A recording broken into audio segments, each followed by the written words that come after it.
সম্মানিত নীলফামারীবাসী সবাইকে আমি আন্তরিক অভিনন্দন, শুভেচ্ছা এবং নমস্কার জানাচ্ছি।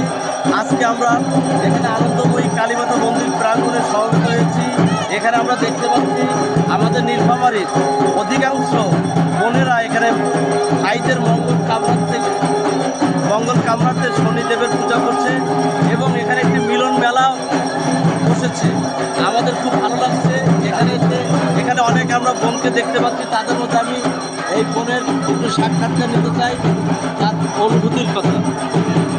আসলে ভাইদের মঙ্গল কামনার্থে পূজা ঠিক আছে, কিন্তু মানে আমরা তো সবাই মিলে এই যৌথ একটা অনুষ্ঠানটা করতে পারছি, এটাই আমাদের মানে সবচেয়ে বড় পাওয়া। ভাইয়ের মঙ্গল কামনা তো আছেই, তারপরেও মায়ের মন্দিরে, গোবিন্দ মন্দিরে সবার সমবেত হয়েছে একসঙ্গে আমরা এই পূজাটা করতেছি, এটাই আমাদের কাছে সবচেয়ে বড় পাওয়া, আর কিছু না।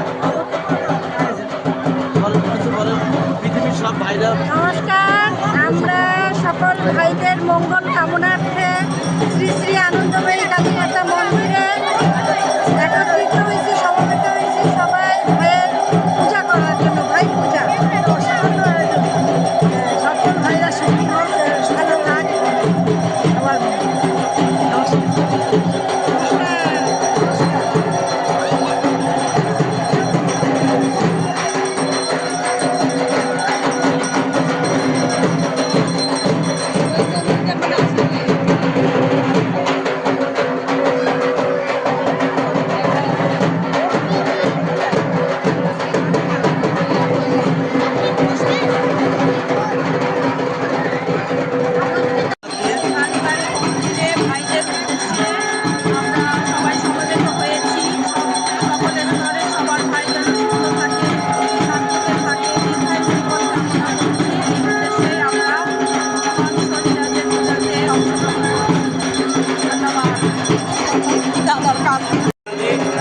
আজকে আমরা এই আনন্দময়ী মাতা কালী মন্দিরে, নীলফামারী কেন্দ্রীয় মন্দির, এখানে ভাইয়ের মঙ্গলের জন্য বোনেরা প্রত্যেক বাড়ি বাড়ি ভিক্ষা করে এই মহতী অনুষ্ঠান অর্থাৎ শনিদেবের পূজা করছে ভাইদের মঙ্গলের জন্য। আজকের এই মহতী অনুষ্ঠান থেকে অত্যন্ত ভালো লাগছে। আসলে সর্বস্তরের মায়েরা, বোনেরা আজকের এই শনিদেবের পূজা করছে।